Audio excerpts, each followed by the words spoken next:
요건인 폭동, 그리고 주관적 요건인 국헌 문란의 목적, 이 양자가 있을 때 비로소 내란죄가 되는 것입니다. 그리고 그 목적은 확정적이어야 합니다. 그리고 이 목적의 여부는 행위자가 다름 아닌 국가 통수권자요, 헌법의 수호자이면서 비상계엄을 선포할 권한을 가진 유일한 지위에 있는 대통령이기 때문에 위헌성을 먼저 따져봐야 합니다.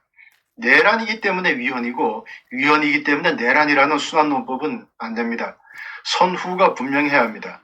위헌 여부는 계엄에 관한 헌법 제77조 제1항만이 아닌 대통령의 헌법 수호 책무를 규정하고 있는 헌법 제66조 제2항까지 아울러 봐야 합니다. 왜냐하면 그 정당성의 유무와는 별개로 대통령 자신이 비상계엄 발동의 요건으로 헌법 수호를 이야기했고 나름대로 비상계엄 사유를 적시했기 때문입니다. 이른바 실체적 헌법 가치를 수호하기 위해 형식적인 헌법 절차를 얼마나 어느 정도 제한하고 위반할 수 있는가가 논쟁이 되는 것입니다.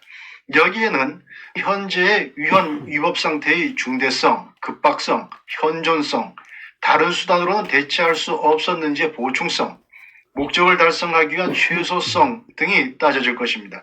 이렇게 따져서 위헌이라는 판단이 되면 비로소 내란죄의 목적 여부가 가려질 것입니다. 또 하나 간과하지 말아야 할 것은 헌재는 적어도 감사원장과 수사검사들에 대한 탄핵소추 인용 여부를 먼저 결정해야 한다는 것입니다. 탄핵을 기각한다면 실질적으로 입법부의 권한남용이 있었음을 헌재가 인정하는 것이고 입법부의 권한남용과 대통령의 권한남용, 양자의 선후와 비교, 경중이 중요한 판단 요인이 될 것이기 때문입니다. 좀 더 구체적으로 설명을 드리도록 하겠습니다. 내란죄에 관한 법리 검토와 여기에 관련된 쟁점, 그리고 향후 전개, 예상에 관해서 살펴보도록 하겠습니다. 내란죄에 관한 정의는 형법 제87조, 그리고 형법 제91조에 나와 있습니다. 형법 제87조는 대한민국의 영토의 전부 또는 일부에서 국가 권력을 배제하거나 국헌을 물러나게 할 목적으로 폭동을 일으킨 자는 다음 각호의 구분에 따라 처벌한다. 그렇게 해놓고 그 다음에 처벌에 관한 법정형을 정해놓고 있죠. 그 다음에 형법 제91조에서는 형법 제87조에는 국헌이라고 하는 용어를 다시 풀어서 설명을 합니다. 형법 제91조는 이렇게 되어 있습니다. 본장에서 국헌을 문란할 목적이라 함은 다음 각호 일에 해당함을 말한다. 1. 헌법 또는 법률에 정한 절차에 의하지 아니하고 헌법 또는 법률의 기능을 소멸시키는 것. 2호 헌법에 의하여 설치된 국가기관을 강압에 의하여 전복 또는 그 권능 행사를 불가능하게 하는 것. 지금 문제되고 있는 것은 헌법에 의하여 설치된 국가기관을 강압에 의해서 그 권능 행사를 불가능하게 했느냐. 그래서 형법 제91조 제2호에 나와 있는 국헌, 이것을 문란할 목적으로 폭동을 일으켰느냐, 이제 이게 지금 내란죄가 성립되는가 하는 구성 요건이라고 그러는데요. 내란죄 성립의 요건이 되겠습니다. 그런데 우리가 여기서 이 구성 요건에서 중요하게 봐야 될 부분이 뭐냐 하면 목적으로라고 하는 말이 있죠. 국헌을 문란하게 할 목적으로. 그래서 이 내란죄는 목적범이라고 합니다. 자, 다음에서 구성 요건에 관해서 좀 더 자세하게 살펴보도록 하겠습니다. 자, 여기에서 보다시피 구성 요건이 폭동 플러스 목적, 이제 국헌을 문란하게 할 목적이죠. 그래서 폭동을 우리가 객관적 구성 요건 그렇게 이야기하고 목적을 주관적 구성 요건 이렇게 이야기합니다. 이 두 가지가 합해져야만 내란죄가 되는 것이죠. 근데 문제는 순서가 있습니다. 주관적 요건, 목적이 일단 전제가 돼야 됩니다. 목적이 인정이 돼야 되는 거죠. 목적이 인정되지 않으면 내란죄 자체가 성립되지 않는 것입니다. 객관적 구성 요건이 폭동에 관해서는 보통 이렇게 해석을 합니다. 폭동이라고 하는 것은 다수인이 결합해서 폭행, 협박하는 것인데 사람뿐만 아니라 물건에 대해서 어떤 유형력을 행사하는 것도 이제 들어가고요. 아주 넓은 의미의 폭행 협박이죠. 그리고 그 폭행 협박의 정도는 적어도 한 지방의 평온을 해할 정도가 돼야 된다. 그러니까 한 지방의 어떤 질서, 평온한 일상 이런 것들을 저해할 정도가 되어야지만 내란죄가 되는 것이고, 만약에 거기에 미치지 못한다 그러면 내란죄의 미수범이 되는 것으로 보죠. 그리고 이런 폭동이 목적이 있어야 된다라고 하는 것입니다. 목적 없는 폭동만으로는 내란죄가 성립되지가 않습니다. 그러면 주관적 구성 요건의 목적은 뭐냐? 국권을 물란할 목적은 헌법상의 기본 질서를 침해할 의도다, 그렇게 보는 것이고요. 아까 봤던 형법 91조는 국헌을 헌법 또는 법률에 정한 절차에 의하지 않고 헌법 또는 법률의 기능을 소멸시키는 것, 그리고 헌법상 국가기관을 강압에 의해 전복 또는 그 권능 행사를 불가능하게 하는 것, 이 두 가지로 정의한다는 것을 보았습니다. 그리고 이러한 목적은 확정적이어야 합니다. 막연하게 어떤 인식하는 것, 우리가 그것을 미필적 고의라고 하는데, 미필적 고의는 여기에서 말하는 목적에 해당하지 않습니다. 이 국헌을 보다 구체적으로 예를 들면 이렇습니다. 헌법상의 질서죠. 헌법상의 기본 질서, 삼권분립, 의회제도, 복수정당제, 선거제도, 사법부의 독립, 이 정도 들 수가 있는데, 제가 이 중에서도 삼권분립, 의회제도, 선거제도에 대해서 빨간색으로 표시한 이유는, 이것은 지금 대통령도 역시 비상계엄에서 이 세 가지의 문제가 있다고 비상계엄 담화문에서 그 사유를 적시하고 있기 때문입니다. 그러니까 지금 탄핵 또는 내란을 이야기하는 쪽에서는 이 상권분립과 의회제도, 선관위에 대한 조사 이런 것들을 가지고 기본 질서를 침해했다고 그러는데, 대통령 역시 비상계엄의 사유로 이 세 가지를 삼고 있다는 것입니다. 그렇다고 하면 이것은 서로 보는 시각에 문제가 있다, 평가에 문제가 있다. 물론 그 평가가 정당하냐 그렇지 못하냐라고 하는 것은 그 다음의 문제고, 일단 이 세 가지를 보는 관점이 서로 상반되어 있다라고 하는 것입니다. 그 다음에 주관적 요건으로서의 목적인데요. 우리가 이 주관적 요건으로서의 목적을 들여다보기 위해서는 두 가지를 볼 필요가 있습니다. 하나는 대법원 판례가 어떻게 이 목적에 관해서 이야기하고 있는가. 또 하나는 이 내란죄 형법 87조죠. 형법 87조와 91조는 스위스 형법 제265조를 따왔다고 일반적으로 설명이 되고 있습니다. 그리고 스위스 형법 제265조가 그 내용이 똑같습니다. 스위스 형법 제265조 원문은 이렇게 되어 있습니다. 제목이 여기에서 보다시피 국가와 안보에 관한 중범죄 및 경범죄 이렇게 되어 있고요. 시작이 이렇게 되어 있습니다. Any person who carries out an act with aim, 어떤 목적을 가지고 실행한 자, 그리고 through use of violence, 우리가 말하는 폭동이죠. 그리고 폭력을 사용해서, 그리고 아래 차례대로 설명을 하고 있습니다. 연방 또는 주의 헌법을 변경하거나 헌법상 설치된 국가기관을 폐지하거나 그 권한을 행사할 수 없게 하거나, 스위스 영토의 일부를 연방으로부터 분리하거나 주로부터 주 영토의 일부를 분리할 것을, 그렇게 하고 목적으로 이렇게 된 것이죠. 그것을 목적으로 폭력을 사용하여 행동에 옮긴 자는 징역 1년 이상에 처한다. 자, 그래서 스위스 형법 이 구성을 보면 목적이 제일 앞에 나와 있다라고 하는 것을 볼 수가 있습니다. 그 목적이 없으면 뒤에 폭력을 사용해서 이런 행동을 했다 하더라도 그것은 이제 내란죄가 될 수 없다는 것이죠. 그럼 우리 대법원은 어떻게 보고 있는가? 이와 관련한 전원합의체 판결이 하나 있습니다. 그 판결을 보면 이렇게 되어 있습니다. 국헌 문란의 목적을 가지고 있었는지 여부는 외부적으로 드러나는 행위와 그 행위에 이르게 된 경위 및 그 행위의 결과 등을 종합하여 판단해야 한다. 지금 내부적으로 드러난 행위, 그건 있죠. 그 행위의 결과, 계엄을 해제하게 하고 이런 결과도 있습니다. 문제가 되는 것이 행위에 이르게 된 경위, 그리고 그 외에 그 밖에 등 이겁니다. 바로 이것이 이제 쟁점이 되겠죠.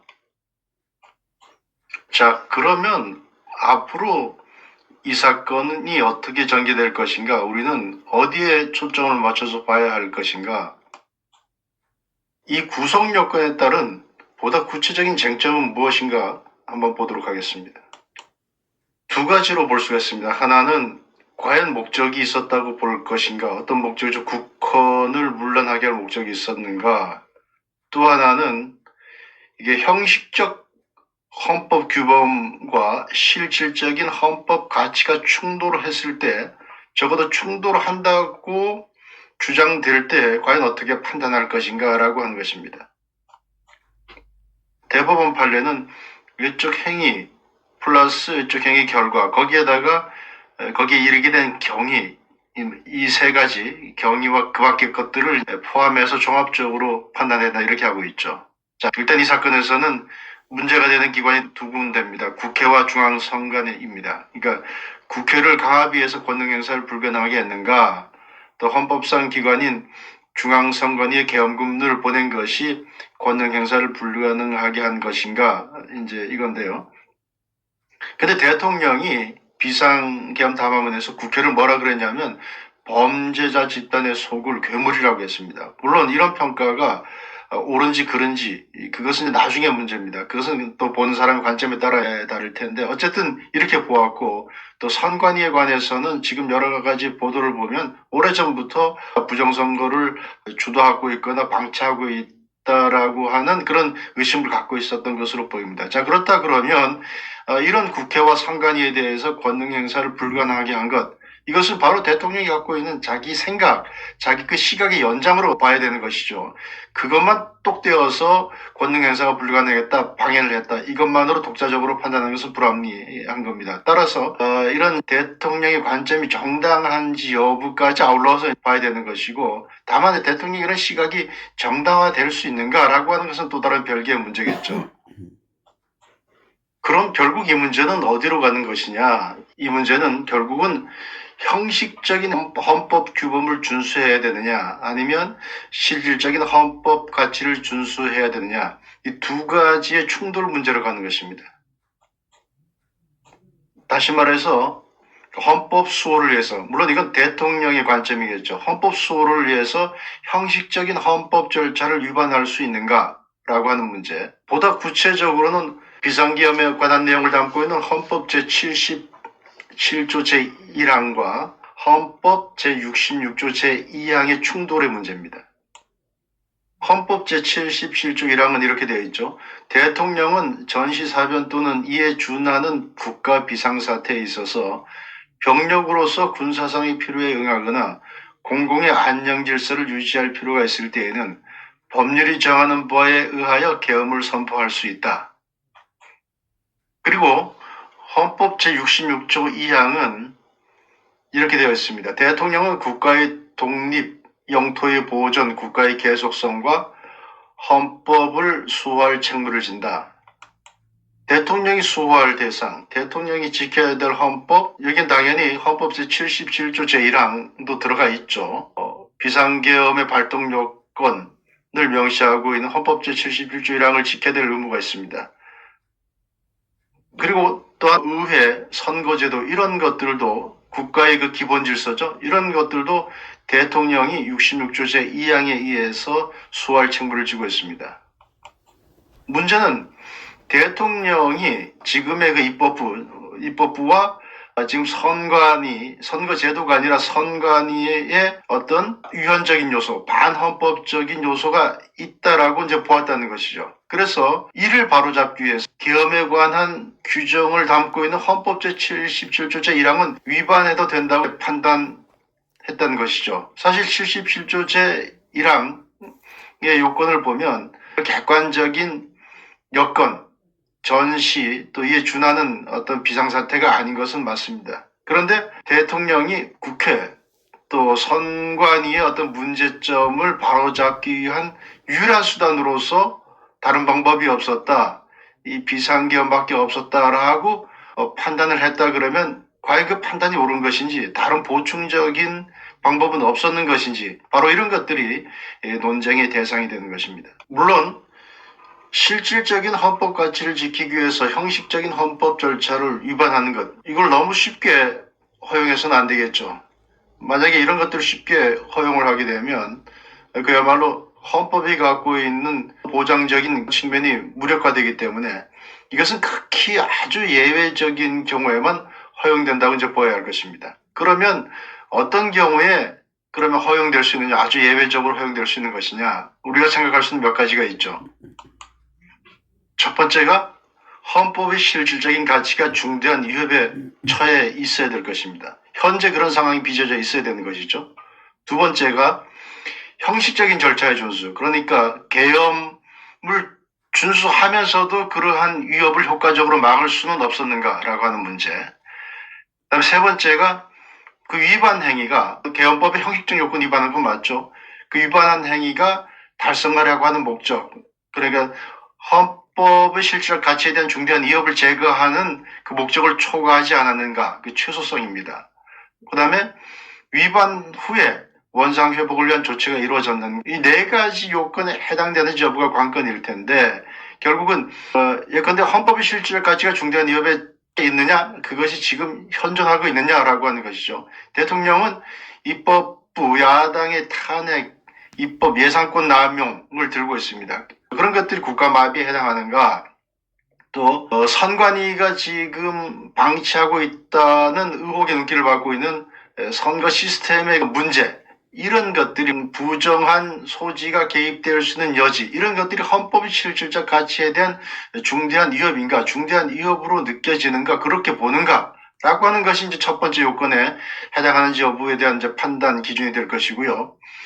그 다음에 형식적 절차의 준수로 위협을 효과적으로 막을 수 없었는가, 국회에 대한 견제, 선관위의 투명성 보장, 적법성 보장에 계엄 외에는 다른 방법은 없었는가. 참고로 현행 헌법상 대통령이 쓸 수 있는 수단은 국민투표 부의권인데, 이것은 선관위가 지금 쓸 수 없다 이렇게 자기 나름대로 유권 해석을 내린 바가 있습니다. 그러니까 현행 헌법상 대통령은 다른 수단은 없습니다.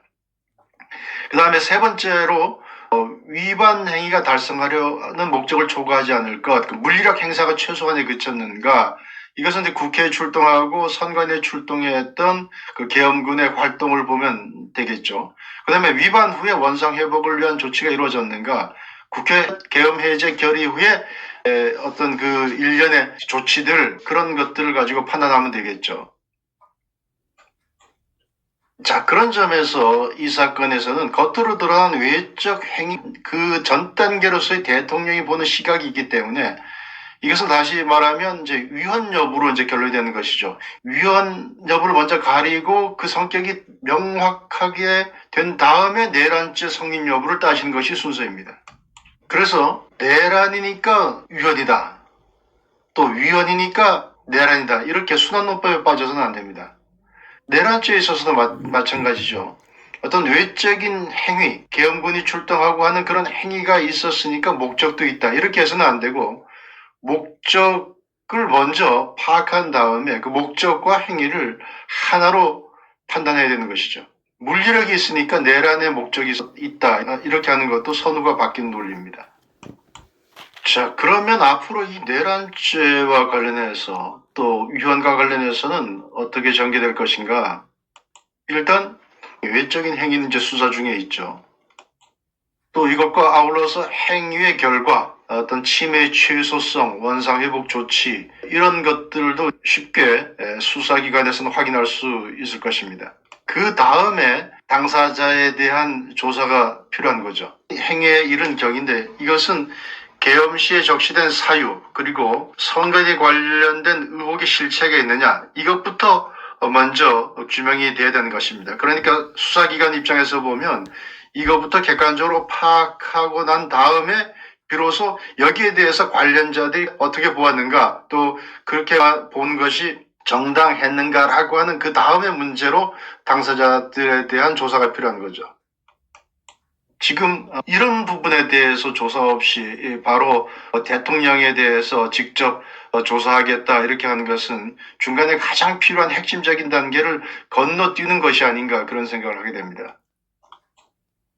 또 하나 우리가 이 사건에서 눈여겨봐야 될 것이 지금 민주당이 탄핵한 탄핵소추안 감사원장과 검사들에 대한 탄핵의 결과입니다. 대통령이든 비상계엄 사유 중에서 예산 감액, 이것은 입법부 권한으로 볼 여지가 있죠. 그리고 방송위원장 탄핵 역시 입법부 권한이다 이렇게 좀 다툼의 여지가 있습니다.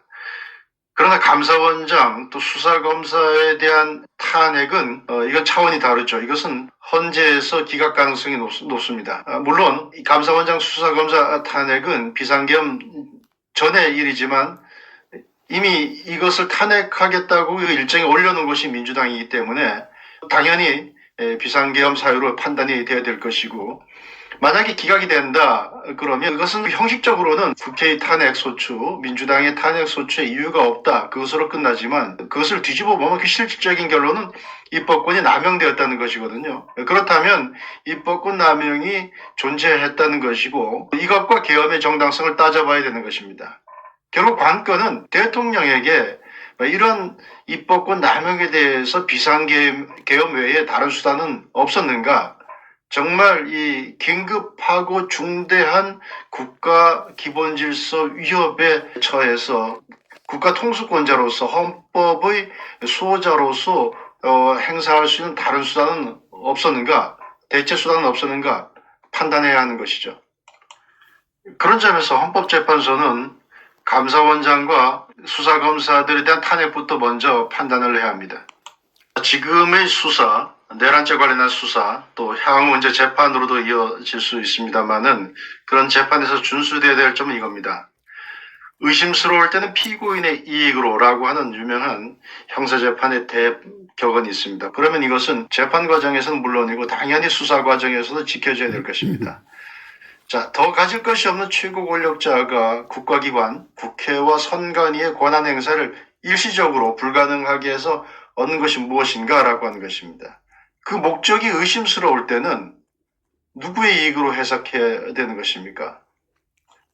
또 견제받지 않는 국회의 입법권 남용이 식물정부를 만들고 있다라고 하는 판단, 이것이 과한 판단인지 그렇지 않은 것인지 일단 따져봐야 되는 것이죠.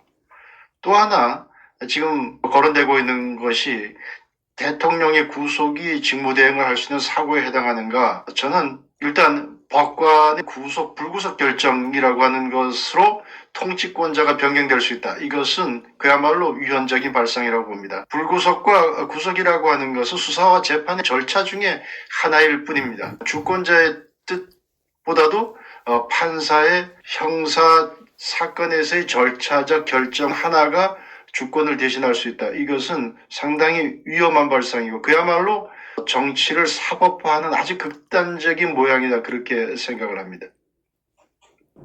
자, 정리를 하자면 내란죄의 구속요건은 주관적 구속요건의 목적과 객관적 구속요건의 폭동 두 가지가 있어야만 된다. 그리고 순서대로 보면 주관적 구속요건인 목적이 입증되지 않으면 내란죄가 성립되지 않는다라고 하는 것이고, 이러한 목적과 관련해서는 헌법상의 어떤 판단, 형식적 헌법 규범을 준수해야 하는가 아니면 실질적 헌법 가치가 중요하기 때문에 형식적 헌법 규범을 위반해도 되는가라고 하는 헌법적인 판단이 선행되어야 한다라고 하는 것입니다.